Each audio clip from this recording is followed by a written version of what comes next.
Welcome to the Monetization Show podcast, where we talk to the greatest minds in media, tech, and telecommunications. This show explores strategies and lessons for driving profitable growth with direct-to-consumer business models.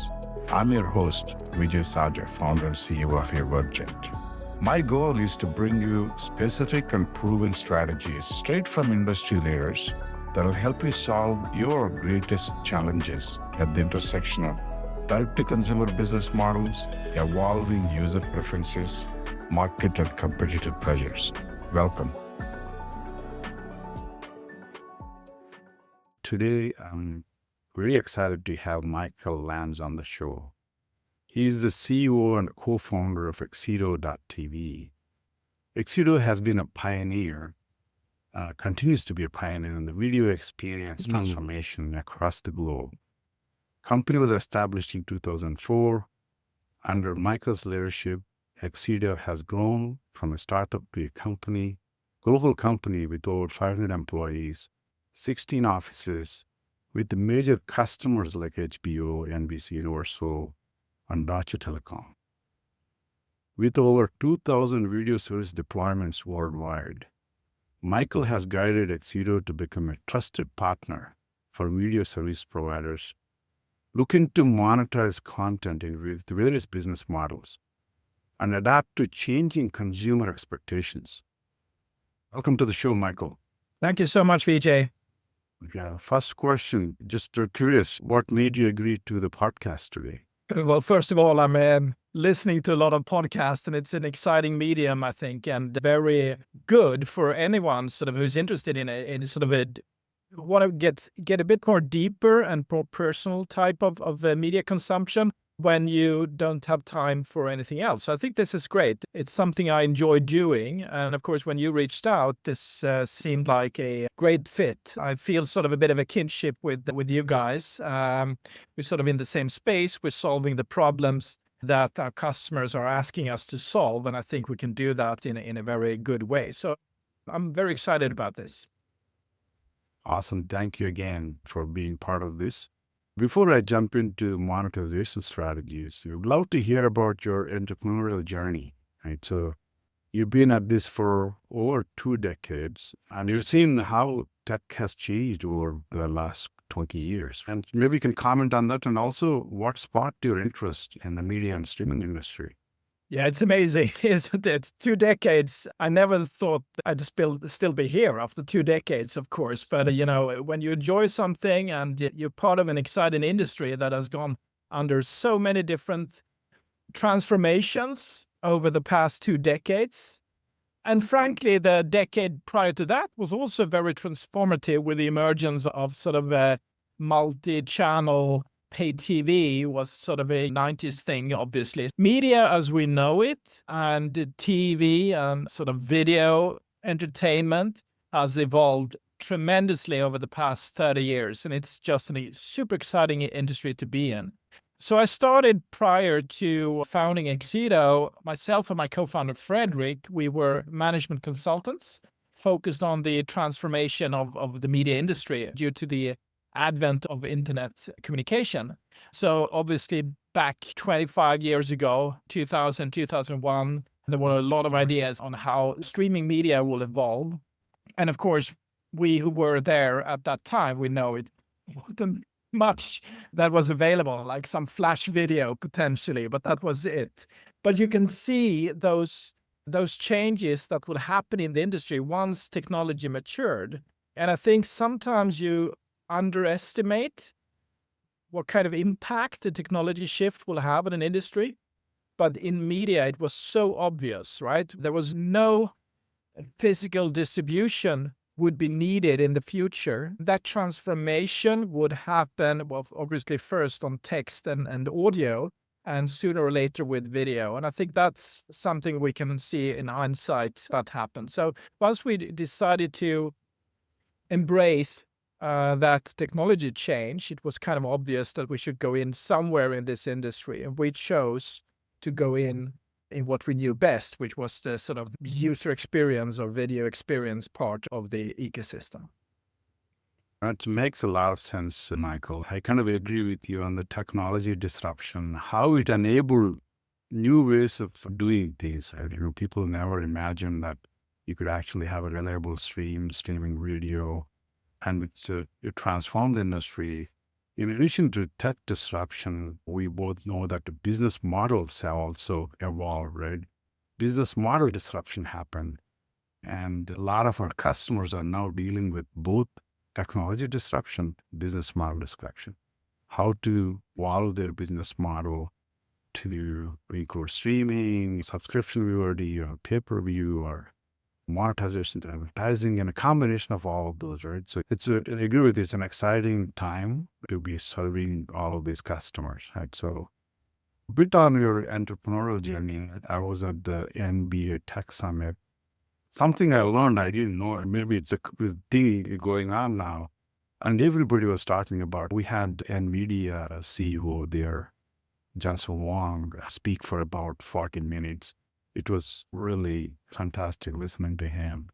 And several people mentioned this whole new notion of a new quality in the CEOs they're looking for, called the founder mode.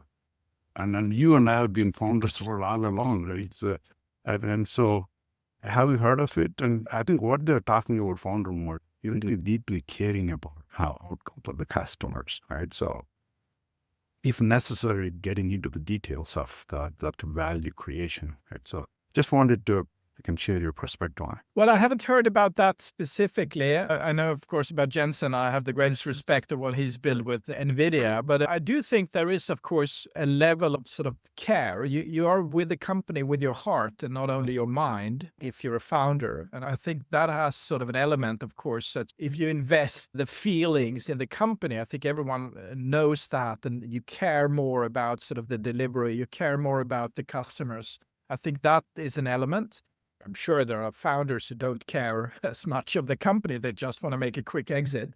But I think you and I, we have been with our companies for so long, right? It's sort of a part of our DNA, and it's part of what we do. It's part of the value that we deliver to the world, essentially. I agree with the mindset.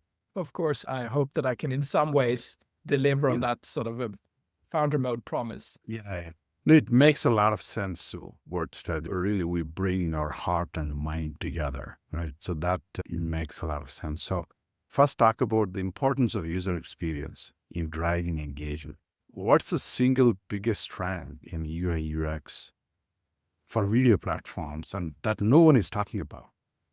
What will drastically change the landscape in 5 to 10 years? And so if you can put out a crystal Yeah, glasses. so I think I'll answer this in two ways, right? So one is what I think, because obviously if no one is talking about it, I think it's very hard to see about it. But I think, in a 10-year perspective, I see two trends that are interesting. And I think one in particular would be something that I would love to get your take on as well. Let's start with that. And that's what I would call the hyper-personalized UX, that I think is something that people are talking about, but nobody is really doing it. And that's the notion. So the problem is that everyone has used any of the video streaming services, that you're getting a lot of promotion for stuff that you're not really interested in, or you're interested in it, but just not right now, because right now you're looking for something completely different. And it's not a family event. It's a sort of a personal video event and so on.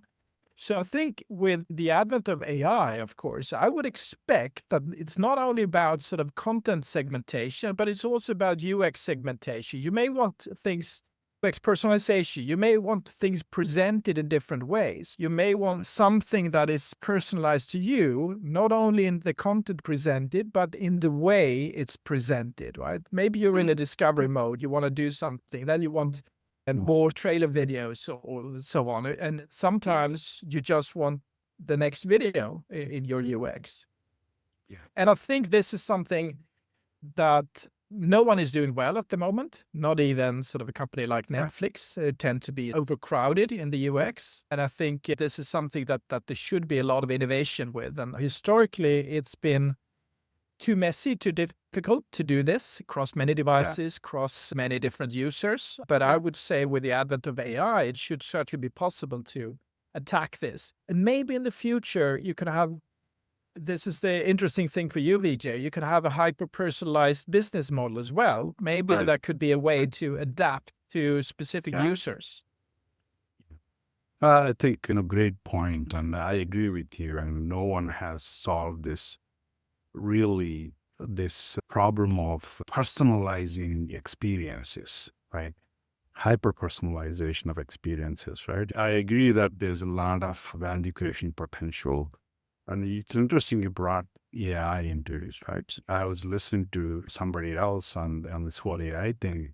It's all about creating magic for the consumer, magic for the user of the platform, right? Today, it's not possible, but with the AI, it's quite possible to create that magic for the end consumer. He goes to the application and he sees, man, that's magical. I think AI would definitely enable creation of that magic for the consumer. And I know you are thinking about it, and we are also investing quite a bit these offers, and really don't overwhelm the user with so many different options that it confuses them and creates fatigue and confusion. And it really, instead of improving conversion, it actually goes down, right? I agree there's a lot of potential. I think in 5 years or maybe even sooner, we will be able to deliver that magic. We'll be able to help our customers deliver that magic to the consumer, right? So, which leads into kind of another question, even often I face when I go to look for something to watch. It's so hard to find the right thing to watch. I mean, especially if we sit down with the family, it's even worse. I was with our kids recently for the Christmas break, and we're turned on the TV and said, let's find something to watch. The decision fatigue. And so the research shows that it takes 47 minutes for people to find something to watch. How should the streaming services think about reducing this time, and the UI is too complex, simplifying that user experience? Well, this is, of course, the million-dollar question in this industry. My take is that I think many video services are they have, of course, invested a lot in content, right? Which means that they're proud of their content. It doesn't matter what content it is. Could be anything from sort of entertainment to sports to documentaries or news or anything. But they're proud of their content, that this is what makes them tick. And they want to show the users everything. And if you're not clicking on something, next time you're logging on, you will be shown something else, right? They want to show what they have because they feel that the more they present things, the more they promote, the more there will be clicks and video views. But I think in many cases, less is more, right? And we're seeing as things mature, you will find these specialized experiences. If we're looking at retail, completely different experiences, that not everything ends up in Costco or something, right? There will be a need for certain narrower experiences which caters to a specific use case. And I think that analogy, works here as well. Sometimes you need to be presented with a smaller selection because that helps you, that adds to the experience. You may not see everything, and maybe there was something that you're not being shown that you would like to watch. But the experience itself is actually better with less displayed.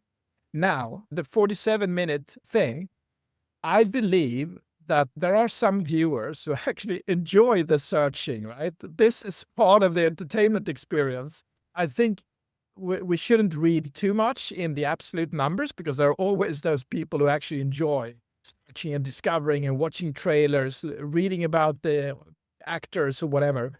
But I do think it's important for a specific video service to look at trends, to look at trend lines. Because clearly the audience is probably behaving largely in the same way.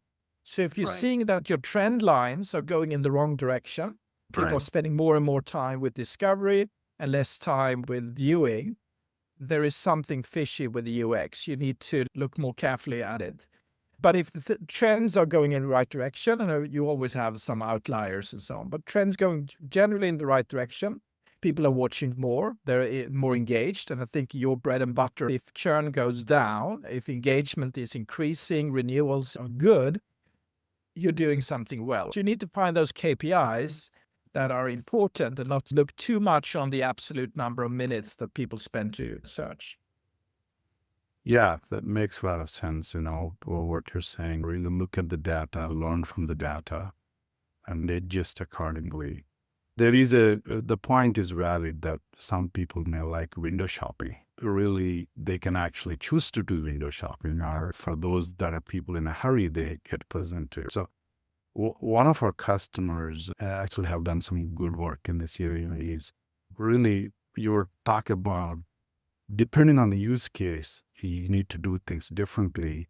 Really triggered a thought in me that NBA we work with, depending on your favorite team, even favorite player, they change what you see in your app, right? It's even simple things like that, and keeping track of user preferences would make a lot of sense.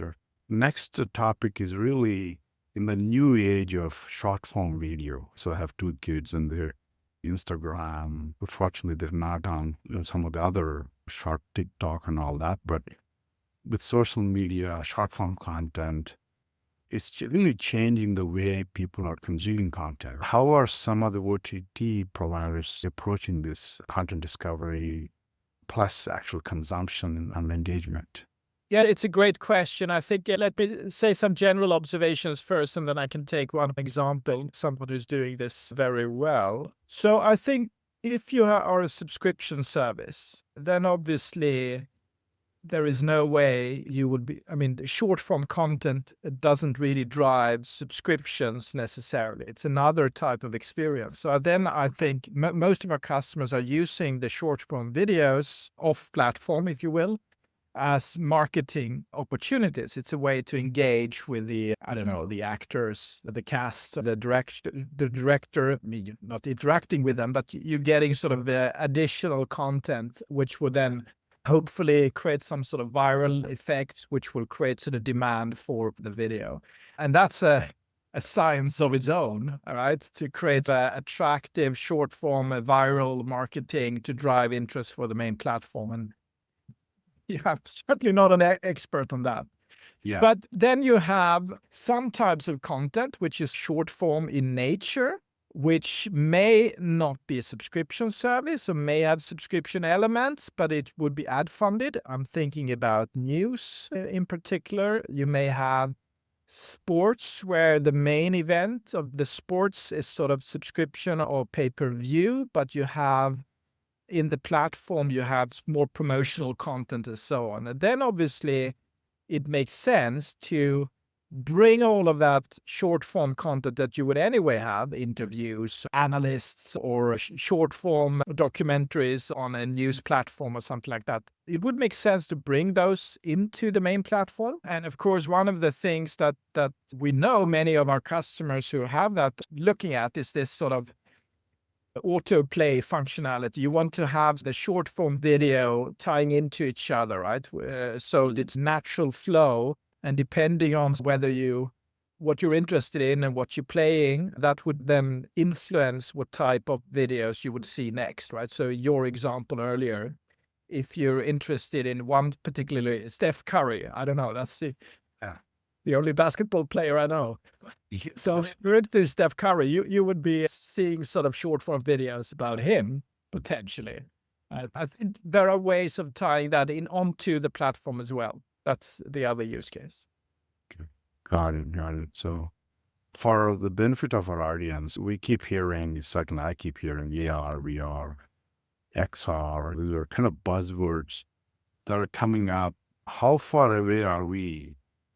These come to play with what use cases are there for streaming services to consider this seriously, right? Maybe some trends you have seen, and maybe you can share some thoughts to the audience. Yeah, I have a lot of thoughts about this topic. Draw conclusions of today. I think I'm one of those persons. I think one needs to look at history. Any type of consumer electronics that is introduced initially, it will take some time to get up to speed. It's too expensive. It's too clunky. Right. Some functionality is missing. And then with improvements, then sort of the rollout speed increases. And once there is rollout, you will get more content and so on. It's the same with VHS, the color TV, the DVD player, the smart TV, and so on. I think the only one which was sort of, you can argue, was faster was the emergence of the sort of modern smartphones with Android and iPhone battling it out, growing faster than sort of historic trends for consumer electronics. But you can also argue that smartphones were actually already a thing when iPhone was launched, right? So it's difficult to sort of argue that that was faster than anything else. But with that said, I think we're still in a very early stage with the technology maturing. The things that I've seen, my team is sort of working on some amazing things, some which will be demoed at the Mobile World Congress. You're seeing, and me personally, I'm very excited about the sort of AR glasses, which are like slightly oversized sunglasses rather than these sort of immersive Vision Pro type of devices that you get a headache from. So these are sort of a smaller weight and easier to carry. And of course, you have a better battery length and so on. You can't do the same thing. You can likely, it would be a bit weird video consumption experience. And the video consumption on a Vision Pro is fantastic, right? So you can't do everything what you can do with those more high-end devices. But similar to what we saw when we started Excedo 2004, it's pretty clear that the technology is maturing extremely rapidly. There is a fragmentation among OEMs that are all competing for attention. They're competing for innovation. So it's clear to me as daylight that in 2-3 years, technology will have matured. So we're getting over those teething issues. And once that technology is there, then you can start look at mass market applications. So if I go back to your original question, what can we do today? What are use cases? Well, in an immature market, I think you need to find audiences which are inherently early adopters. So then you have a higher chance of finding an audience for your content. And what do we have in sort of media in general? Of course, you can argue that you have these industrial applications and so on. But since you and I are primarily in media, let's focus on media. I think sports is one of those use cases because the sports fan, if you're interested in a certain sports, you more or less have endless budgets, right? You only see how much an NBA ticket is to go watch it live, and you realize that for the price of one ticket, you can get a high-end VR or XR device easily. So if you can offer the right opportunity for those audiences to immersively consume content, there is a market there. So when we recognize that, and we have great conversations with the sports companies around the world, we have founded something we call the XR Sports Alliance, which is an alliance among sort of industry technology companies to further innovation around use cases for sports. So this is something we launched just a couple of months ago. We announced the first cohort at the CS and getting new people joining as well, right? So it's sort of a sharing of ideas type of forum. Yeah. So that development is something we will keenly monitor via this XR Sports Alliance going forward. So I personally think that sports is just one of many different use cases.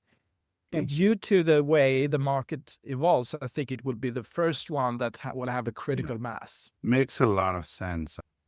And I have two comments. So one is on the technology adoption, how over time it'll get better and size get smaller and more use cases can be brought in. So if you remember, Google Glass came out many, many years ago, and nearly 10 years ago, I think. So I went and got a Google Glass. And every year I would take out and use it for 10 days. And guess what the use case was for me? And of course, you could read your emails and everything on the Google Glass. And so my use case every year for me, and until last year, was skiing with my kids and recording them ski. It was so easy, you can actually tell it to record video. This year, I couldn't get it to work, but it's been so long. Google discontinued the product, so I couldn't get a new version. You know what? Then my kids told me, hey, there are new AR glasses now. You should get those. So I'm going to get to one of the, maybe you can send me a recommendation on a good AR glass. Yeah, I'll certainly do that, Vijay. So ping me separately and I'll let you know what the team recommends. I'm not sure what we're working on, which is a prototype and what is commercially available, but I'll be happy to let you know what is available in And California. the second comment is sports, right? It makes a lot of sense. I think sports will be the first use case for this AR, VR type of experiences. I don't know if you've seen the Las Vegas Sphere, the MSG Sphere, right? It's a completely immersive video experience. It was quite amazing. I was blown away, right? There's a company called Cosm. So they are actually doing this mini sphere type of things. And they have one in Los Angeles. They have, I think, well-funded, half a dozen planned.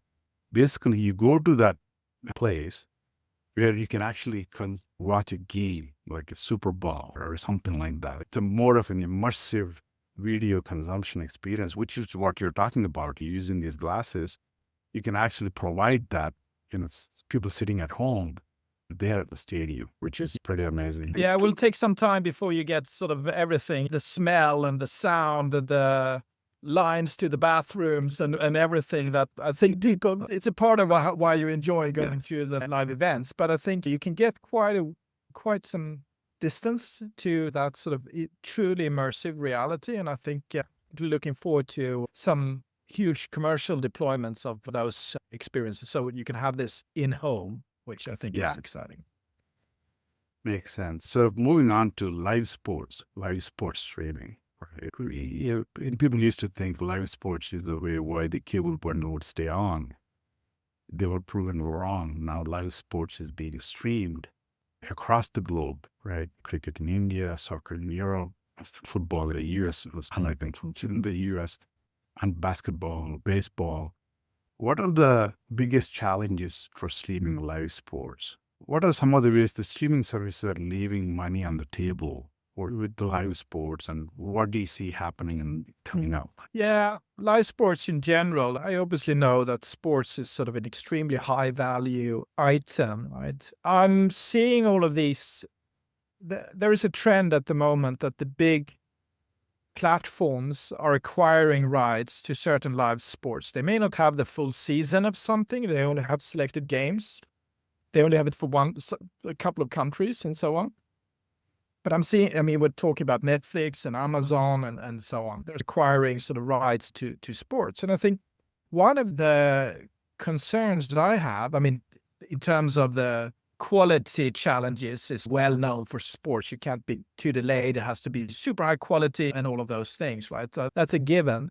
But what I think is really the challenge with those acquisitions is that you're very much leaving money on the table, because you are right now, you're adding those sports rights to every subscriber, regardless if they like sports or not. The classic way of doing it in cable is that you have like a sports package. You may even sell sort of a la carte and pay-per-view for sports, but you wouldn't give it away in the basic tier on a cable package. That's ESPN was always sort of part of the top tier or a separate fee. So I think everyone who is sort of trying to bundle it to attract new subscribers, I think they're certainly leaving money on the table. Unless they're a sports service, of course, and that's a different story, because then you attract sort of the sports consumer. I don't know, what is your take there, Vijay? I'm sure you've seen every aspect of this topic. Yeah. I think you make a good point. Actually, there's a well-known case study. Somebody who launched a subscription VOD, hoping that, and then they were including some live sporting events in the subscription VOD. They were hoping to acquire a lot of users. And then what they realized is the users are smart. It's a high value sporting event. Let's say it's a boxing match. It costs really $100 or $200 to watch. But people would subscribe for $10 service, and they would sign on, sign off. So it certainly left money on the table. They quickly realized it's not a good model. Now we see a lot of potential for sports, particularly acquiring the sports rights. It's very expensive, right? And they got to figure out to monetize it very carefully. And so we see two issues. One is picking the right monetization model and really driving acquisition. Maybe some you offer some for free, but then you have a gate, they have to pay. There are different ways of picking the right business model, number one, and learning from it and being able to, based on what you're learning on subscriber behavior and your conversion rates, churn, and adjusting your models, fine-tune your model to optimize so you're actually building a profitable business. The second thing that we see in sports is really being able to deal with the volumes. For example, we've been working with Sony in India for the last 10 years. When India and Australia play cricket, 5 to 10 million people show up to watch the game because it's a digital stadium. So there's no size limitation. So they all come and sign up, sign on in 5 to 10 minutes. Being able to deal with the volume, right? People underestimate, they fail to plan for success, I call it, right? Very important in live sports that, you plan for success, right? Deal with changing business model complexity and being able to deal with the volume, right? So and we're helping many deal with both of the aspects, and that's really going to be the key. And again, everybody's trying to get into sports now. Netflix, Apple, Amazon. There's a lot of attention on sports. The rights have gone up, which makes it figuring out these aspects is going to be even more critical because you're spending boatloads of money to acquire the rights. And then how do you have the right platform that creates the right user experience, that helps you create the right business model? More importantly, are you agile? What is preventing you from being agile? So those are the critical aspects we see. Yeah. Do you think, so obviously all the big streamers, right? You mentioned Apple, Amazon, and Netflix having sports, and you can argue that maybe Apple and Amazon have different reasons for retaining customers because they have other ways of making money. But do you think it makes sense for them to launch sort of a separate tier for sports, or should they continue to bundle it in the core subscription? Like an Apple TV Sports and Netflix Sports, and you pay extra. It's like a super tier. I think time will tell what would be my answer. So they definitely have deep pockets, these companies, right? And Apple several $1 trillion market cap. And so they certainly have the wherewithal to withstand. It could be money loser, but if it keeps their users happy, but over time, they'll have to figure out a way to make sure that those are profitable on their own, right? These are, as very well disciplined companies, and time will tell. But they may go that route of, okay, you just have to pay extra. So you can have the base tier, but you get the sports package. If you have the base tier, you'll get a discount. Or you can even sign up independently for the sports package, but it's going to cost you more, right? So things of that nature, right? And so I think one more topic on monetization, right? It's today the streaming providers have different ways of monetization: SVOD, subscription VOD, monetization through advertising, JVOD, or pay-per-view or transactional VOD, right? It's your view on what are you seeing, where are people gravitating, which one has legs in the long run? Yeah, so most, I'm not talking about the public broadcasters, a commercial streaming company would, of course, like to make as much money as possible.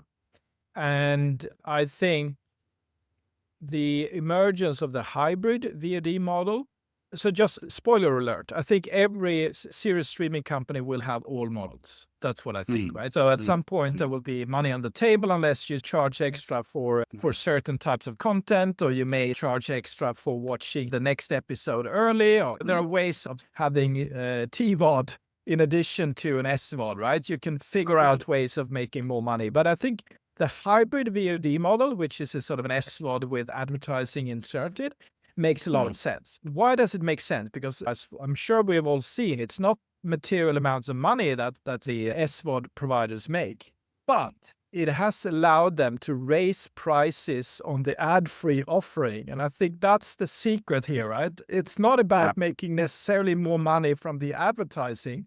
It's about creating a differentiation between the tiers, which allows you to raise prices. And I think if anyone, have been surprised that there has been so many price increases over the past year and a half without any material churn. I mean, everyone has churn, but churn hasn't gone up as much as I thought it would.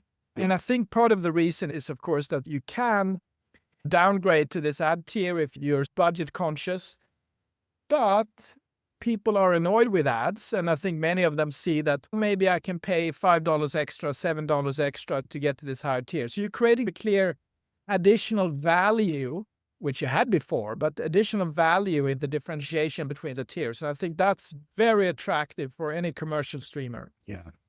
No, I think a great perspective, Michael. I think I agree with you that the hybrid monetization, the way to go, and the successful ones will figure out the right balance between these different monetization models. And in fact, what you're articulating is really these models feed off of each other to get people at the top of the funnel through a free tier ad loaded. And then you figure out ways to convert them to maybe a less ad load or maybe no ad loads, right? It's really, and then insert that with some pay-per-view once in a while. Even though we have a customer that did 6 boxing matches in a year, they had a subscription viewer service. What the boxing matches did is actually drive users that are interested in boxing, but you offered a discount if they have a subscription viewer service. Some of them kept the subscription viewer service. So there's a way to do it that they feed off of each other. Of course, data is important. What you're learning from the data is important. But can you actually bring in some AI to somebody coming in on a free service? Is there some creative ways you can make some offers, some promotions to convert them to even 1 or 2% difference in conversion? Is going to go a long way in making a profitable business. So we're definitely aligned on that. And I agree with you that hybrid monetization is here to stay. So finally, we both run into this, right? The whole debate of build versus buy. How should the customers be thinking about build versus buy? I'm slightly biased on this topic, but if I put it like this, the question I think everyone should ask themselves: is it strategically important to own the technology platform? And by strategically important, is the technology itself a competitive edge towards competition? And if the answer is no, yeah, or if it's yeah, partly, or something like that, then you may consider actually have some parts of the platform in-house. But if the answer is no, I compete with content, I compete with packaging, I compete with design, I compete with my brand or anything like that. Why on earth would you have your technology, create this technology platform and have all the costs and responsibility of having it internally? I think that to me is the key question. And of course, 15 years ago, 10 years ago, maybe you had it internally because you felt that it was, I don't know, more secure or better quality, or you worried about the vendor's health or something like that. But we're way past that level of maturity. I think you're spot on. And I think so really, is it strategically important is the first and foremost question. But even the big guys that have built it in-house, we are hearing that they're really thinking about, do I really need these hundreds of engineers doing this function? Would I ever be better than somebody that is their business to do this function for many customers across the globe? And they do the best job possible, right? So and that debate is happening, and really focusing on what's our business. What's the best way to get this function done? So I think I know, you and I know that it's not an easy conversation, especially if the teams are involved that's actually doing some of these functions. I agree with your perspective, and it's something we have to navigate carefully. That's why talking to the business leaders is so important. Yeah, no, I agree with you. And maybe that's a good way to end this podcast, that anyone who's thinking about this, they should reach out to yourself and myself, and we can have an honest conversation about this topic. Perfect. Michael, thank you so much for taking the time to be part of this podcast, and really enjoyed speaking with you. So I'm sure the viewers they get some insights and they will enjoy listening to this. Thanks a lot. Well, thanks for having me. Thank you for tuning into the Monetization Show. I hope you found today's episode insightful and that it inspired you with ideas that could power your next big move. If you would like to share your thoughts or questions about the ideas we discussed today, do drop a comment on LinkedIn or wherever you found us on social media. Until next time, this is Vijay Sajja wishing you continued success in your monetization journey.